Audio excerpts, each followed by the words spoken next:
Hello, everyone, and a very good day, good evening, good afternoon, good morning, wherever you're tuning in from. I am Divya Mohan, and this is an episode that's been in the works for a while. And I'm very excited about it, primarily because we're going to talk about something we've been doing behind the scenes for quite a while, and you've probably seen social media posts about, the summit and the conference in Berlin that's upcoming and co-located with our annual customer and partner conference. The conference that I'm talking about is the Berlin Community Summit, and I actually was very thrilled when I heard that this was being organized, and I I was like, this needs to be something we do an episode about, and know more about, because it's the first ever time we are hosting a conference of this type, and we really would like to know if there's interest around such conferences being held, and if you'd like to show up and share your knowledge.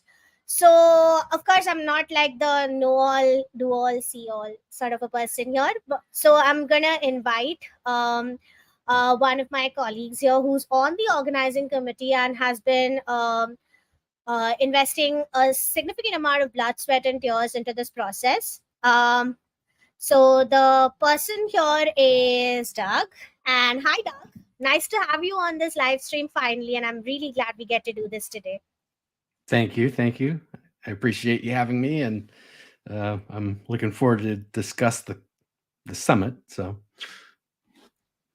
would you like me to tell you a little bit about it, or how would I you would first like me? probably want you to introduce yourself, because I don't do a great job of, introducing people. So I normally hand it over to the folks who are coming on to interview on this podcast to actually talk about themselves first. And then, yes, we do want the meaty details of the conference. So, how about you tell us what you do at SUSA? Yeah, And sure. other than that, yeah. So I'm Douglas De Maio. I've been with SUSE for almost 10 years now. Primarily doing a lot of stuff with the Open SUSE project, also with different communities within SUSE itself over the years. And we've had plenty of projects associated with SUSE, and so I've been heavily involved with each of those. I've been running the events for Open SUSE, and also like when you get into the community atmosphere, community events, and specifically when I'm talking about community, I'm talking about the uh, sort of the free availability of conferences that are out there from various projects that are not sort of tied to, you'll say, enterprise or anything like that. So that's my involvement with SUSE and the things that I do for it. I also serve on the Open SUSE board, and that's just the governance for the project of Open SUSE itself. Um, I've been running the Open SUSE conference for the past, it's got to be almost 8 years, maybe 8 or 9. Um, Wow. and so this summit in general, so a little bit about that. The Berlin Community Summit, is an association, of course, with SUSECON. This is actually started long ago, and traditionally it's been associated with SUSECON events that were in the Americas. This is actually the first one that's going to be tied in with SUSECON as a summit in Europe. Uh, Wow. so so that's nice. The previous one we had was in Nashville, and it was 2019. And we did have one. Actually, we did have one planned for Dublin, but obviously the world kind of changed at that moment. uh, Absolutely. So but I have yeah, a question about what you just said, right? You've been on with organizing these summits since quite some time. 8 years is quite some time, I guess. Um, and you've organized these in the Americas, and this is the first one that you're organizing in Europe.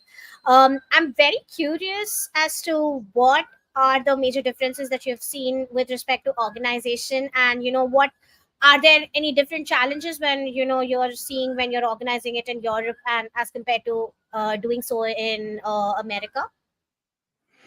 I wouldn't say that it's that much difference in the challenges. Usually, it's sort of getting the venue. Of course, you got to tie in and coordinate with the team with Sousa, and so that relationship's always been strong, and I have a good network there within Sousa and can reach out anytime. So they've been helpful with that, and it's just a matter of connecting with the right pieces. And so when you look at the rooms, you look at the sort of the logistical aspects that are needed as part of a summit. Um, it's not much different. Then when we get down to the planning and the sort of the submissions of the talks or CFPs that would open up. I mean, that's just a traditional process we go through. We do it every year, of course, with the Open SUSE conference.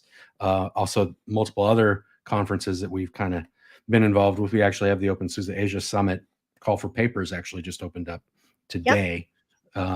So we have I have a bit of experience with that, also with the community, because it's not just me. There are tons of people that are involved in this and participating, and those that submitted talks, I highly appreciate it. We do have a very good cast, very good, yeah, a very good schedule plan. So I think people will really enjoy the different talks. When we look at, we'll say, the conference itself, like what is it and why, sorry, the summit, what is it and what is it there, and how helpful is it for, we'll say, the people that are attending, or even SUSE in general, right? So basically it's geared for SUSE, Rancher, or other projects associated with SUSE, and that being partners, enthusiasts, contributors, as well as like stakeholders. So you can get multiple different people at this summit, and you do see that quite often. I remember the one we had in Nashville. It was really interesting because they were talking about running GPUs with some of the operating systems, and it was nice to see, and you could kind of see where things were going. And now, of course, we getting into the whole use of that with AI and things like that. And so there's even a talk submitted by a friend of mine who actually used to do exactly what I did for SUSE, and when OpenSUSE started, and he'll be talking about AI ethics. So kind of cool. You get a variety of different discussions that take place there, and it could deal with technical discussions. It could deal with things in the open source environment that you'd look at, um, whether it be getting down to ethics standards, or what's sort of like where's the entire industry perhaps shifting toward. We had that with Kubernetes back then, and of course looking into Rancher as well. I mean, these things take place. And so it's very nice just to see that. And we also have, well, there'll be 5 OpenSUSE board members that'll be at SUSECON Wow. in general, but I know of 4 that will definitely be at the summit and also giving talks there. So we get various partners that'll be giving talks there. Get new projects coming along where you get there's a one.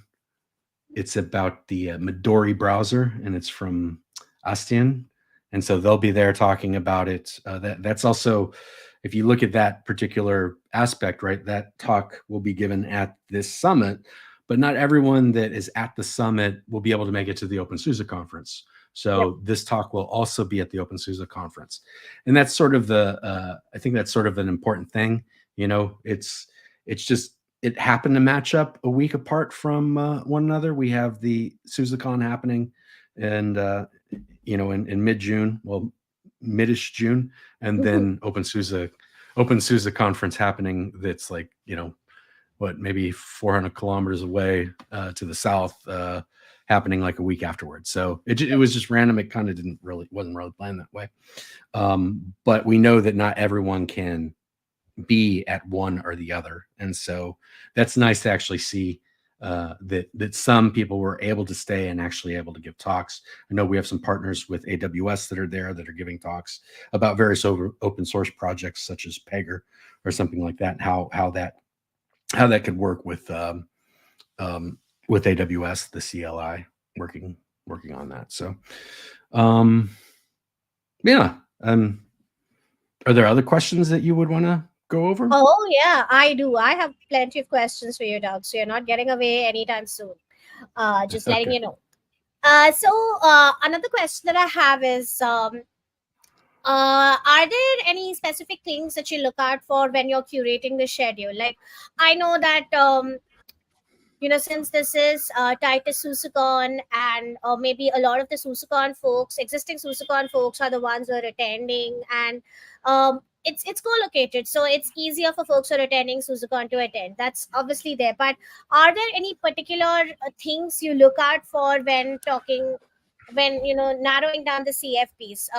Maybe should it have like a SUSA or an Open SUSA or a Rancher affiliation, or is it necessary that there should be some mention of the projects that we work on, or is it mostly more related to the wider open source ecosystem in general? Well, it's mostly toward the wider open source environment in general. Um, Berlin is actually a big hub for a lot of open source development, and also advocates for that, along with within the EU. So there's plenty of people that I have relationships with that live there, and I imagine they will show up. I know a few will, for sure. But when you look at planning some of these talks, like how do you do it? Um, at least with this talk, I have to look at some of the talks that perhaps are scheduled with SUSECON, right? So like, Yeah. I have to deconflict because some people there are also there to give a talk, and they'll also give a talk at the summit on something completely different. So there's that aspect. On a traditional sense, like planning a conference, you're trying to make some things that don't conflict be scheduled together, and that being meaning of interest. So you get into the different tracks, and sometimes you want to keep some tracks flowing, keep some people together, and then of course break that up, allow them to go and have some just side chats or whatnot to actually establish that network, or build relationships there. So that is definitely one part of it. But there again, there are quite a few things to think about with the planning. And overall, at least with this one, um, I tried to. There's a couple people that have multiple talks, but I did try to give them a break, of course, between a talk, because you don't want to. Not everyone wants to give a back-to-back talk, Sure. but some do. Yeah. So, and given that this is in Berlin, and this is my first time, by the way, coming to Berlin. And we're going to shift gears a little bit, because I assume that there'll be a lot of folks who have no idea about stuff that's very specific to Berlin. And if they are attendees who are not from Berlin or Germany or even Europe and are trying to attend the conference, what are some of the things to keep in mind when attending? What can they sort of expect? Um, well, Berlin has a rich history, and a lot of people that have been there. Um, you could say in the 20s, even, where it was a place to go for actors and things like that. So you get a lot of history from that aspect, and a lot of people from multicultural, for sure, coming in there, which is great. And then there's things that we all come from different places, and we all have different experiences. Like, one of the things is, again, is like the subway. It is quite interesting. I was in France a couple weeks ago, or in Paris, where you get a ticket, and then you have to go through you have to scan that ticket, and then you have to go through some doors to actually get on the subway. Well, it's something you'll see in Germany a lot, where you basically just go buy your ticket, and then you literally go and get on the train. You may have someone stop you. They call this here in Germany be controlliert, so they're just controlled, and just asking you for your ticket. Now you could do that via app on your phone, or you can go to a machine, and of course you'll have multiple languages to purchase that ticket in. So that's one of the things. Public transportation, you can get anywhere you really need to go. I won't be taking public transportation, but I know plenty of people that will be. At least, I'm sorry, from where I'm going, because I'm actually coming from a little bit more south, up to Right. Berlin. But it is, you can get around very easily without a vehicle, getting flying into the airport, and getting to your place within an hour or so, I would say, is pretty normal. Right. And are there, again, I am a very picky person when it comes to food. I've been told that a lot of times. Um, but that's also because of my dietary restrictions that I have. So, what is like, I'm very excited when I go to new places to try new foods that are like in line with my dietary preferences. But for people who are enthusiasts about food, and I know that um, we both know people who are. So, are there any suggestions that you have um, regarding the foods that they should try, or that they should definitely try when they come to Berlin? Because it has a rich vegan and vegetarian culture that I know of. But are there any specific food items that you think is should be on everyone's must-try list? Well, a currywurst tends to be something at least traditionally associated with Berlin.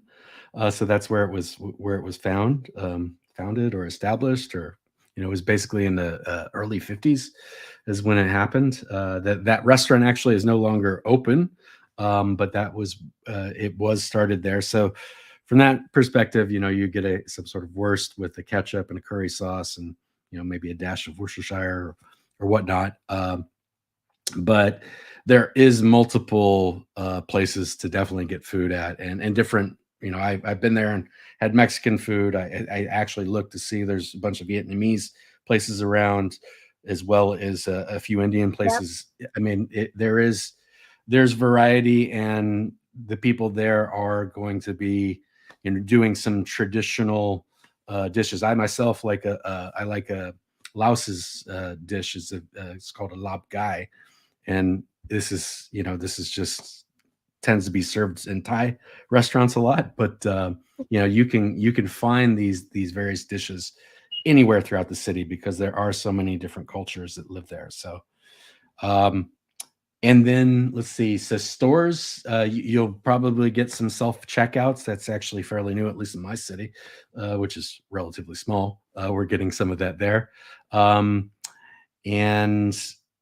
yeah, there could be, and I'm not entirely sure because it's been a while since I've been in Berlin using public transportation, but there could be sort of a electronic where you could use your smartphone or something like that to pay for a ticket when you get on the train. I'm not exactly sure. I will tell you the Uber thing though, that is quite unique in Germany. Um, so Uber, you're not going to find in most parts of Germany. You just won't find it. It's just the way that things are done. But Okay. yeah, it's dealt with at the city level, and they provide so many, um, what would you call them? Genehmigungs. So many like licenses to actually transport people, and so this tends to be controlled very much in Germany. But in Berlin, and I believe in Munich, you can actually use. That's just sort of the exception. Okay.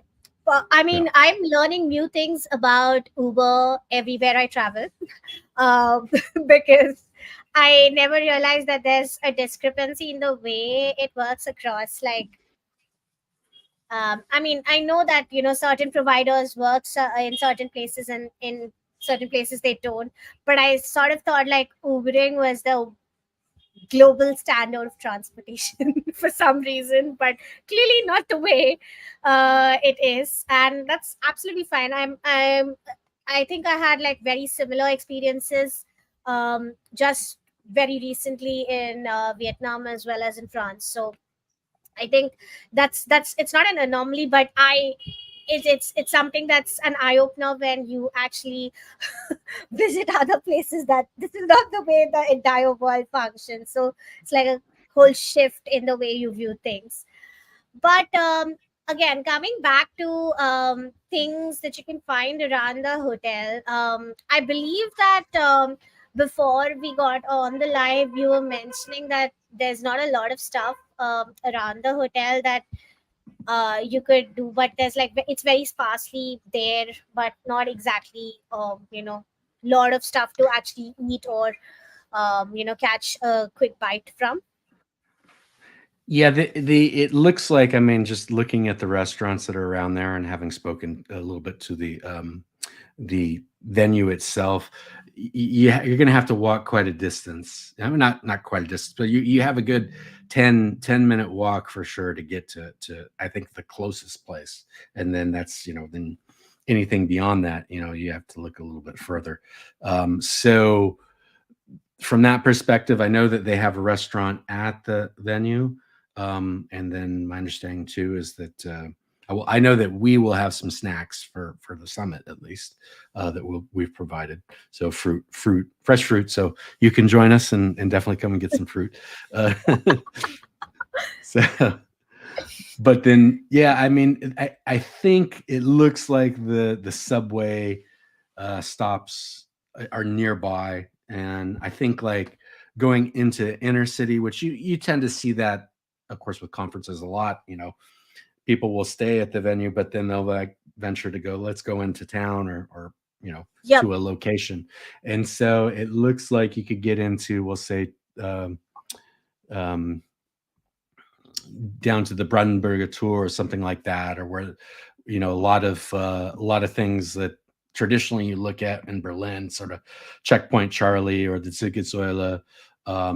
That's probably like a half an hour on the train, or on the Straßenbahn, or subway. But it goes relatively quick. Right. And I mean, we've covered pretty much everything that I wanted to ask, but there's still a few questions left. One of them being, are we like, this is one of the first ones that we have in Europe, and hopefully this is the first of many more to come. But at the risk of sounding like, I'm trying to pressurize you on the live stream, do we have something planned for next year? You Well, don't I need would to tell say me, by the way, just letting you know. But do we have something planned for next year? so I would say at the moment, no, there was no plan, but as these things get announced, and I of course will be in touch with the organizers of SUSECON, that I'm sure we will have one, especially if well, even if it's in Europe or if it goes somewhere else.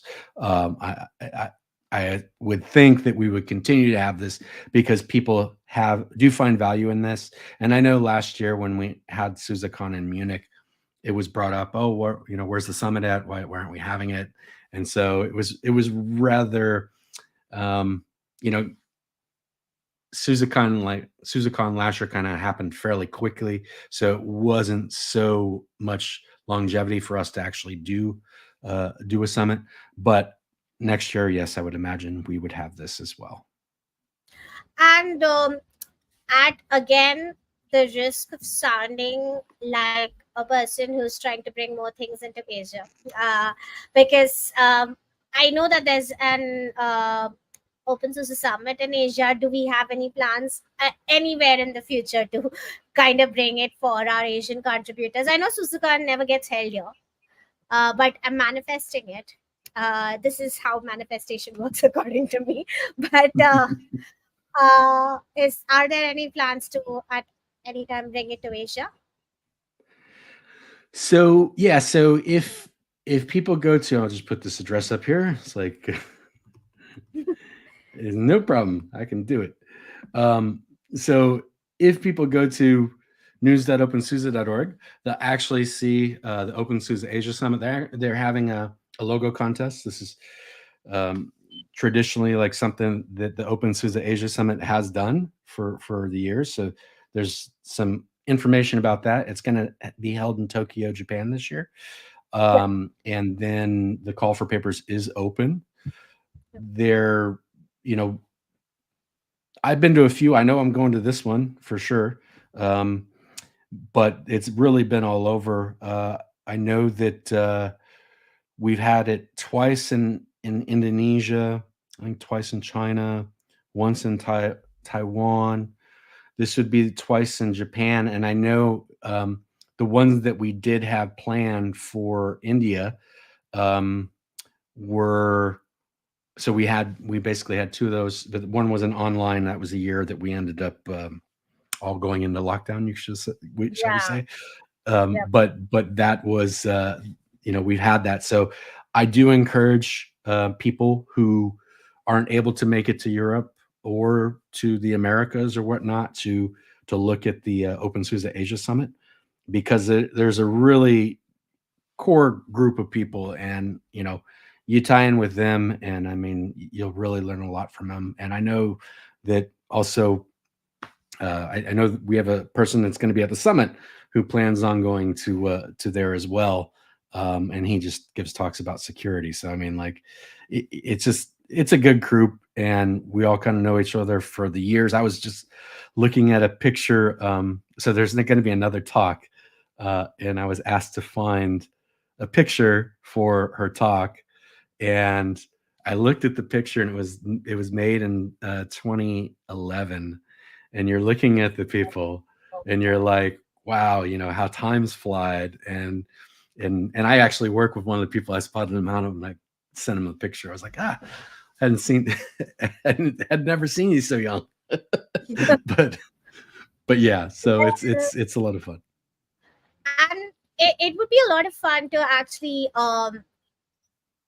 work alongside such a stellar group of people. And I hope folks who can't make it to Europe and the other North American conferences actually do get the opportunity to come here, because traditionally not a lot of conferences get held here, especially ones at such scale, and for open source.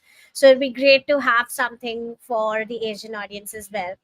Last but not the least, I'm gonna ask you a very stupid question, although I know the answer to this. Registrations are still open, yes?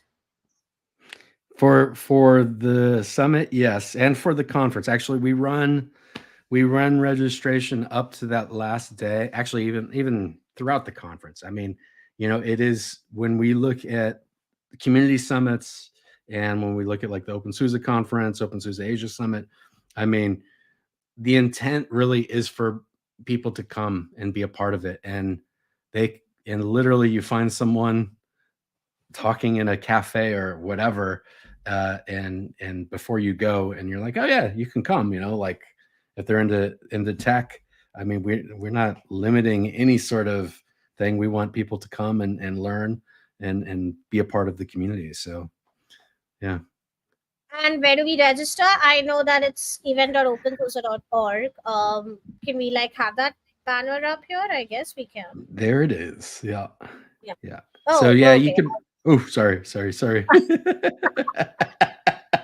News and yeah, but events. If you go there, you'll actually see the three events that are there right now up. And if you ever go there, um, usually there's a probably a couple months period where you probably won't see any things listed, but there's a history portion, so you could go back and look at all the conferences and summits that we've had over the years. Yeah, and that sounds like the next action item that a lot of people who would want to attend this conference should put on their lists, I guess. So I guess we're at the end of the time that I actually requested you for. So I'm not gonna keep you waiting any longer. Thank you so much for coming on and for discussing the conference with us. I am really looking forward to it. primarily because I've never been to either conference, nor the conference nor the summit. By the way, this is my first SUSECON and my first summit, so I'm really looking forward to both of them, and I'm really looking forward to meeting you in person too, Doug. Likewise. So with that, I'll bring you a little plushie. oh, thank you so much. That would be so great. Um, but thank you everyone who tuned in, and thank you so much for listening into the conversation. Please do visit events.opensuse.org for registering for the community summit, and we hope to see you there in Berlin. If you have any questions, I guess route them to Doug because he is the mastermind behind this. So please feel free to route all questions to him. And thank you so much for tuning in, and we'll see you in another episode. Bye, folks. Bye.